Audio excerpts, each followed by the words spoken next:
Last class में हम लोगों ने गो थ्रू किया था कि हम लोगों ने प्रोडक्ट कंट्रोलर के अंदर कुछ एपीआईज क्रिएट किए थे, जिसमें हमारा पहला जो एपीआई था वो ऐड प्रोडक्ट का था, लिस्ट प्रोडक्ट का एपीआई बनाया था, रिमूव प्रोडक्ट का बनाया था और सिंगल प्रोडक्ट का बनाया था।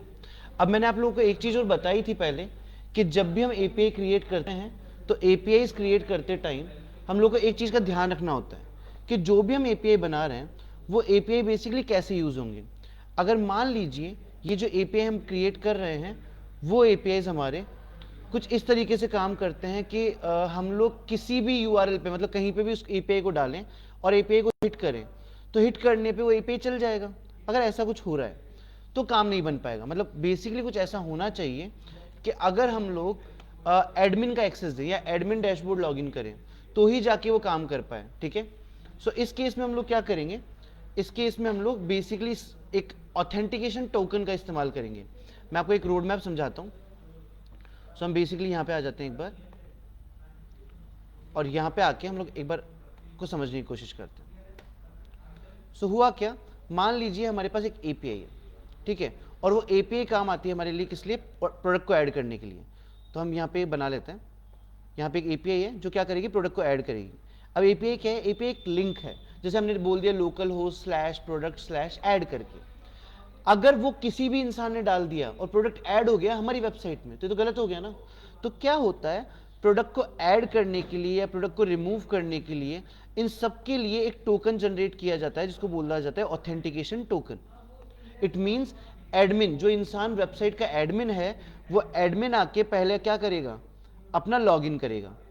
अगर वो लॉगिन होगा तो लॉगिन होने के बाद उसका टोकन वेरीफाई होगा, उसका टोकन वेरीफाई होने के बाद ही प्रोडक्ट ऐड हो सकता है। ऐसा एक प्रोसेस डिजाइन किया जाता है। तो हमने एपीआई तो ऑलरेडी बना दिया था। अब हम क्या करने जा रहे हैं, हम लोग बेसिकली काम करने जा रहे हैं कि जो भी हमारा एपीआई है, फॉर एग्जांपल अगर मैं आपको एक एग्जांपल के लिए बताऊं कि अगर हमारा एपीआई हम यहाँ पे हिट करें तो आप चाहें तो थंडर क्लाइंट का यूज कर लें या आप लोग पोस्टमैन का यूज कर लें। थंडर क्लाइंट जो है वो पेड है, तो आप चाहो तो पोस्टमैन का यूज भी कर सकते हो। आप यहाँ पे जाओगे न्यू रिक्वेस्ट में, आप यहाँ से सब कुछ हटा दोगे और आप कॉल कर लोगे यहाँ पे http:// और फॉर एग्जांपल ये मेरा प्रोडक्ट ऐड करने का एपीआई है। जब भी इस एपीआई को मैं हिट करूं तो हिट करते ही वो मेरे से डेटा ना मांगे, वो ये बोले कि पहले एडमिन को लॉगिन करवाओ। ठीक है, तो इस तरीके से क्या है, हम यहाँ पे एपीआईज हिट कर सकते हैं। ये एपीआईज हमने डिफाइन कहाँ कर रखे हैं, ये हमने डिफाइन कर रखे हैं राउट के अंदर। मैं आपको दिखाता हूँ, जैसे यूजर मॉडल हो गया, ये हो गया, यहाँ पे राउट्स है, आप देख सकते हो ये राउट्स यहाँ ऐड का, रिमूव का, सिंगल का, लिस्ट का, ये सारे हमने यहाँ बना रखे हैं। ठीक है, मैं यहाँ पे भी ऐड करता हूँ कुछ इस तरीके से। ना सेव कर लेते हैं, यहाँ से इसको हटाते हैं और अब हटाने के बाद क्या करते हैं, बेसिकली जाते हैं और इनके ऊपर काम करते हैं। सो अगर मैं बात कर रहा हूँ कहाँ पे कि मुझे एडमिन लॉगिन कंट्रोल करना है, तो एडमिन लॉगिन बनाने के लिए जो फंक्शन मैंने बनाया था वो बनाया था यूजर कंट्रोलर के अंदर। मैं यूजर कंट्रोलर के अंदर नीचे जाता हूँ, मेरा रजिस्ट्रेशन वगैरह हो चुका था, यहाँ मेरा एक फंक्शन है एडमिन लॉगिन। मैं इस फंक्शन की फंक्शनैलिटी कंप्लीट करने जा रहा हूँ आज। तो इसको थोड़ा सा जूम कर लेते हैं। नाउ सबसे पहले यहाँ पे आएंगे एडमिन लॉगिन के अंदर, और एडमिन लॉगिन के अंदर आने के लिए हम लोग को क्या चाहिए, यहाँ पे कुछ डेटा बनाना पड़ेगा, कुछ फंक्शनैलिटी बनानी पड़ेगी। एक और चीज, हमको यहाँ पे एडमिन का यूजर नेम और पासवर्ड भी देना पड़ेगा। और ऐसा डेटा देने के लिए, यूजर नेम पासवर्ड, ऐसे डेटा को देने के लिए हमने बनाई है हमारी एक फाइल जिसका नाम है env फाइल। हम यहाँ जाते हैं और env फाइल के अंदर एक ईमेल बना लेते हैं पहले। तो admin_email इज इक्वल टू, और मैं एक ईमेल आईडी बना लेता हूँ admin@.com, इस तरीके से। और यहाँ जाते हैं, अब यहाँ पे एक पासवर्ड डिफाइन करते हैं, तो मैंने यहाँ दे दिया admin_password, और यहाँ पे एक पासवर्ड में डिफाइन करता हूँ @123। परफेक्ट। अब मेरा यूजर नेम और पासवर्ड यहाँ पे डिफाइन हो गया। इस यूजर नेम पासवर्ड को मैं बाकी सब जगह यूज कर लूंगा। तो आ जाते हैं हम यहाँ पे हमारे पेज पे, और यहाँ पे आके सबसे पहले जैसे हम बाकी प्रोसेस में काम करते थे, हम ट्राई लगाएंगे और कैच लगाएंगे। कैच के ब्रैकेट में हम डाल देंगे एक वेरिएबल एरर के लिए।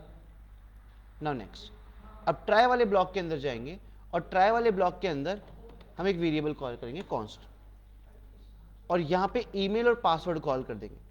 ये ईमेल और पासवर्ड कहाँ से आ रहा होगा, फॉर एग्जाम्पल अगर हम लोग वेबसाइट पे काम कर रहे हैं तो वहां क्या होता था, एक एडमिन का लॉगिन पेज होता था, उस लॉगिन पेज में यहाँ पे एक इनपुट बना होता था ईमेल के लिए, एक इनपुट बना होता था पासवर्ड के लिए।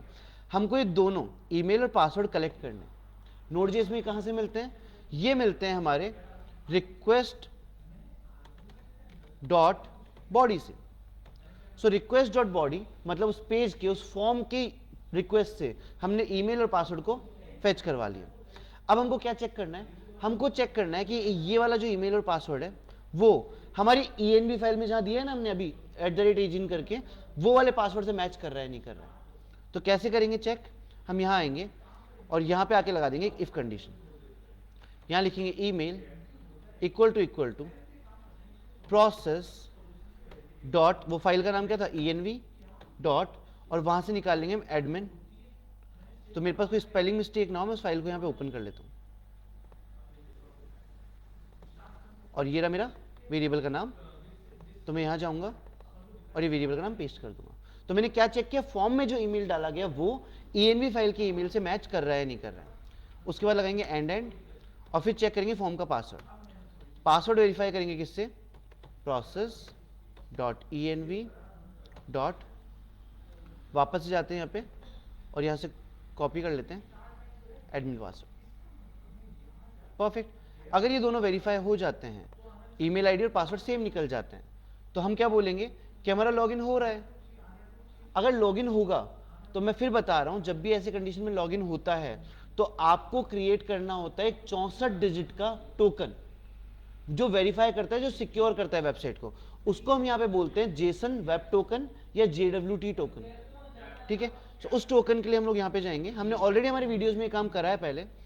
हम जाके यहाँ पे वेरिएबल लेंगे टोकन इज इक्वल टू, और हम कॉल करेंगे उसकी लाइब्रेरी जिसका नाम है JWT डॉट। उसके बाद ये टोकन क्रिएट करने के लिए फंक्शन काम आता है साइन। साइन करने के बाद आप किस किस चीज के लिए टोकन बनवा रहे हो? ईमेल आईडी और पासवर्ड के लिए।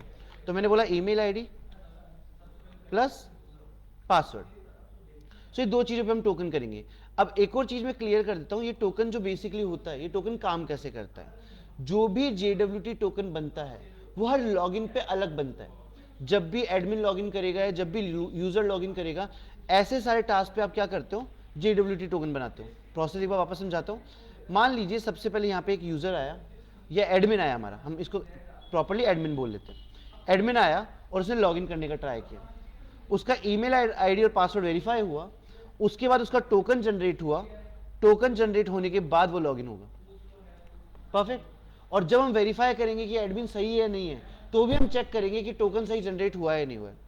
परफेक्ट। सो बेसिकली हम यहाँ पे क्या कर लेते हैं, यहाँ पे डाल लेते हैं पासवर्ड करके, क्योंकि इन दोनों के बिहाफ पे हम टोकन को जनरेट कर रहे हैं। कॉमा लगाएंगे and then will put process dot ENV dot. अब बात यह है कि जो टोकन जनरेट होता है उसके लिए की दी जाती है। वो की मैंने यहाँ पे स्पेसिफाई कर रखी है JWT सीक्रेट। तो मैं की यहाँ पे डाल रहा हूँ इस तरीके से, और इसको यहाँ पे एंड कर रहा हूँ। मतलब ईमेल और पासवर्ड के लिए वो क्या कर लेगा? एक नया टोकन जनरेट कर लेगा। अगर मेरा टोकन जनरेट हो जाता है तो यहाँ मुझे मिलेगा response.json, और मैं यहाँ पे एक API का सक्सेस बता देता हूँ। तो मैंने यहाँ दिया सक्सेस ट्रू, और साथ में मैंने प्रिंट करवा दिया यहाँ पे टोकन। और अगर यही काम फेल हो जाता है तो हम यहाँ पे आते हैं, एल्स लगाते हैं और इस तरीके से, और सेम इस रेस्पॉन्स को मैं यहाँ से कॉपी करूँगा, एल्स पार्ट में डालूंगा और यहाँ पे लिख दूंगा सक्सेस को फॉल्स, और यहाँ पे टोकन हटा देते हैं और यहाँ बना लेते हैं मैसेज। और मैसेज में हम यहाँ पे डाल देते हैं इनवैलिड डिटेल्स इस तरीके से। नाउ ऑब्वियस सी बात है, अगर ये ऑथेंटिकेशन ही ना हो पाए तो कैच ब्लॉक में भी कुछ जाएगा। तो कैच ब्लॉक के लिए सिर्फ एरर प्रिंट करवानी है। तो हमने यहाँ से एरर ली और एरर को यहाँ पे प्रिंट करवा दिया। इस तरीके से क्या किया, लॉगिन करते टाइम पे हमने हमारा JWT टोकन या जेसन वेब टोकन जनरेट कर लिया।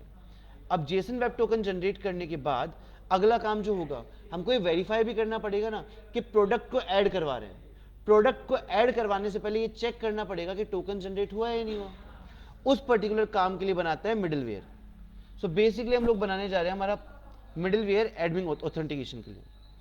यहाँ पे हमारे पास एक फोल्डर है मिडलवेयर का, हम इस पर क्लिक करेंगे या न्यू फाइल बनाएंगे और इसको नाम दे देंगे admin auth.js। फाइल हमारी बन चुकी है, इसको साइड कर देते हैं और अब यहाँ जाके बनाते हैं मिडिलवेयर। सो बेसिकली मिडिलवेयर बनाने के लिए हम सबसे पहले यहाँ पे जो टोकन हमने बनाया उसको इंपोर्ट करेंगे, JWT from JSON web token. यहाँ पे आके हम लोग बना लेते हैं एक फंक्शन हमारा दैट इज कॉन्स्ट और नाम देते हैं इसको admin authentication is equal to will add async then the bracket. Already जब मैंने ऑथेंटिकेशन टोकन बताया पहले वीडियो लेक्चर्स में, तो मैंने वहाँ बताया यहाँ पे 3 पैरामीटर होते हैं, request, response and next. So request क्या करता है, जो भी रिक्वेस्ट हो रही है वो लाके दे रहा है आपको। रेस्पॉन्स क्या करता है, जो आउटपुट दिखाना है वो दिखाता है। और नेक्स्ट क्या करता है, अगर काम सही हुआ तो आगे वेबसाइट चलने देगा और काम सही नहीं हुआ तो वेबसाइट को होल्ड कर देगा। ये काम होता है नेक्स्ट का। सो हम यहाँ पे इसको एंड करते हैं इस तरीके से। नाउ यहाँ जाते हैं और लगाते हैं हमारा ट्राई ब्लॉक, उसके नीचे लगाते हैं कैच ब्लॉक एंड उसके बाद आते हैं हम यहाँ पे ट्राई ब्लॉक में। अभी जो टोकन जनरेट होता है, जैसे फॉर्म में जो वैल्यू आती है वो तो आप रिक्वेस्ट डॉट बॉडी से ले लेते हो, लेकिन जो टोकन जनरेट होता है वो आता है हेडर्स में। कहाँ आता है, हेडर्स के अंदर। तो इस टोकन को हम हेडर से निकालेंगे, तो हम यहाँ जाएंगे कॉन्स्ट वेरिएबल लेते हैं टोकन करके is equal to request dot headers. Perfect. तो टोकन हमारे पास किस में आ जाएगा, टोकन नाम के वेरिएबल में आएगा, हेडर्स से। अब आगे चलते हैं और ये वैलिडेट करते हैं कि जो टोकन हमने हमारे पास आया है ये सही भी है या नहीं है, या ये टोकन आ भी रहा है नहीं आ रहा है। तो हम लगाएंगे इफ अगर मेरे पास टोकन नाम के वेरिएबल में वैल्यू नहीं आ रही है तो मैं यहाँ पे कुछ रिटर्न करूंगा और मैं रिटर्न कर देता हूँ डॉट जेसन इस तरीके से। परफेक्ट। और इस जेसन के अंदर मैं लिखवा देता हूँ यहाँ पे सक्सेस फॉल्स कॉमा मैसेज और यहां लिखते हैं नॉट ऑथराइज्ड इस तरीके से, not authorised token. Now next step पे चलते हैं। अगर ऐसा हो जाता है तो वेल एंड गुड, मतलब अगर टोकन आपने जनरेट किया मिल गया तो ठीक है, नहीं मिला तो आप बोलोगे कि टोकन आया ही नहीं। अब अगर मिल गया तो क्या करना है, तो वैलिडेट करना है ना कि जो टोकन जनरेट हुआ था लॉगिन के टाइम पे और जो हमें मिला है क्या वो दोनों सेम है। ऐसा तो नहीं प्रीवियस लॉगिन का टोकन हो। उसको भी वैलिडेट करने के लिए हम यहाँ पे आएंगे और कुछ वेरिएबल्स बना के उसको वेरीफाई करेंगे। तो यहाँ आते हैं और एक वेरिएबल लेते हैं किसी भी नाम से, मैंने दे दिया टोकन डिकोड नाम से। अब जो टोकन जनरेट होता है पहले और जो हमको अब मिला है उन दोनों को वेरीफाई करने के लिए JWT का फंक्शन है वेरीफाई। और वेरीफाई आप यहाँ लगाएंगे, उसके बाद आप यहाँ डालेंगे जो टोकन आया आपके पास वो टोकन, साथ में process dot env dot and आपको चाहिए होगा सीक्रेट की। ठीक है, तो सीक्रेट की कहाँ होगा आपका, env के अंदर। ये रहा, आप यहाँ जाएंगे और यहाँ पे जाके पेस्ट कर देंगे। ये ऑटोमेटिकली क्या करेगा, आपके टोकन को आपके जनरेटेड टोकन से मैच करवा लेगा। अगर दोनों मैच हुए तो आगे काम होगा। क्या काम होगा, इफ। एंड इफ में हम वापस चेक करेंगे कि जो भी हमारा टोकन है जो मैच हुआ है, अगर वो किसी भी कंडीशन में इक्वल नहीं होता है किसके, process dot env dot admin, and हमें यहां से वापस कॉपी करना पड़ेगा एडमिन ईमेल, क्योंकि वो ईमेल और पासवर्ड के बिहाफ पे जनरेट हुआ था। तो admin email plus process dot env dot admin password. क्योंकि जब आपने जनरेट किया तब आप एक चीज देख लेना, जब भी आपने इसको जनरेट किया है तब भी आपने क्या दिया था, यहाँ पे ईमेल प्लस पासवर्ड दिया था। तो जब वेरीफाई करोगे तब भी दोनों लगेगा, ईमेल प्लस पासवर्ड। तो जो भी टोकन डिकोड हुआ है, जो भी टोकन आया है, वो इस पर्टिकुलर चीज के इक्वल होना चाहिए। अगर उसके इक्वल नहीं होता है तो हम क्या बोल सकते हैं कि हमारा वैलिडेशन सक्सेसफुल नहीं हो पाया है। और उसके लिए भी हमको क्या करना पड़ेगा, हम लोगों को रिटर्न करना पड़ेगा ये पर्टिकुलर थिंग कि अगर ये दोनों मैच नहीं करते हैं तो भी ऑथेंटिकेशन नहीं हो पाया है। और ये ऑथेंटिकेशन टोकन की बात नहीं, ये ऑथेंटिकेशन लॉगिन की बात है। यहाँ तो टोकन जनरेट हुआ ही नहीं था, पर यहाँ पे लॉगिन तो हुआ पर गलत लॉगिन हुआ, डिटेल सही नहीं हुई वेरीफाई। नाउ अगर ऐसा हो जाता है तो वेल एंड गुड, अगर ऐसा हो जाता है तो ठीक है, उसको आगे जाने दो। और अगर ये वेरीफाई नहीं हो तो उसका मैसेज दिखा के रोक दो। एंड ये कंप्लीट होने के बाद वापस से हम जाएंगे कैच के ऊपर, और कैच के अंदर हम जाके यहाँ पे कर देंगे console.login, जो भी हमारा यहाँ पे आता है। सो हम इस पर्टिकुलर चीज़ को यहाँ से कॉपी करेंगे, यहाँ जाएंगे, पेस्ट करेंगे, कैच हमारा एरर दिखा देगा। एंड नाउ ये जो भी मिडलवेयर आपने बनाया है, इस मिडलवेयर को आप यहाँ से कर लेंगे एक्सपोर्ट डिफॉल्ट, और यहाँ पे नाम देते हैं इसका एडमिन ऑथ। तो यहाँ से इंपोर्ट हो गया। अब बेसिकली आपने इसको यहाँ से एक्सपोर्ट कर लिया है ना, एक्सपोर्ट करने के बाद इसको लेके कहाँ जाना है? आपको लेके जाना है इसको प्रोडक्ट पेज पे, क्योंकि आप चाहते हो कि प्रोडक्ट को ऐड करने से पहले वेरीफाई किया जाए कि ऐसा कुछ हो रहा है। तो वो कहाँ होगा? आप जाओ और देखो प्रोडक्ट का राउट, ये रहा। मतलब प्रोडक्ट को ऐड होने से पहले, इमेज अपलोड होने से पहले वेरीफाई होना है कि एडमिन लॉगिन है या नहीं है। रिमूव करने से पहले वेरीफाई करना है कि एडमिन लॉगिन है या नहीं है। सो इसको वेरीफाई करने के लिए हम लोग जाएंगे और यहाँ पे लगाएंगे कॉमा, एंड यहाँ पे कॉल करेंगे हम लोग हम एडमिन ऑथ को, and same for remove also admin auth. And इस तरीके से वेरीफाई हो जाएगा कि जब भी हमारा बेसिकली लॉगिन होगा उसके बाद ही प्रोडक्ट ऐड हो सकता है, रिमूव हो सकता है, उसके पहले नहीं हो सकता। सो आई होप आपको समझ में आया होगा। हमने 3 स्टेप में काम किया। हमने पहले एडमिन का लॉगिन सेक्शन बनाया, वहां पे हमने एक ऑथेंटिकेशन टोकन जनरेट करवाया। उसके बाद हमने एक मिडलवेयर बनाया जहां पे हमने चेक किया कि टोकन आ रहा है या नहीं आ रहा है, और ईमेल आईडी और पासवर्ड इक्वल है या नहीं है। दोनों कंडीशन अगर ट्रू हो तो पेज आगे जाएगा, नहीं हो तो एरर मिलने वाली है। परफेक्ट। एंड उसके बाद भी हमने क्या किया, अगर लॉगिन हो जाता है तो प्रोडक्ट ऐड करने से पहले और रिमूव करने से पहले एडमिन का लॉगिन चेक किया जाएगा। लॉगिन होगा तो ये दोनों काम हो सकते हैं, लॉगिन नहीं हुआ तो ये दोनों काम नहीं हो सकते। सो आई होप आपको समझ में आया होगा। Will see you in the next lecture. Thank you so much.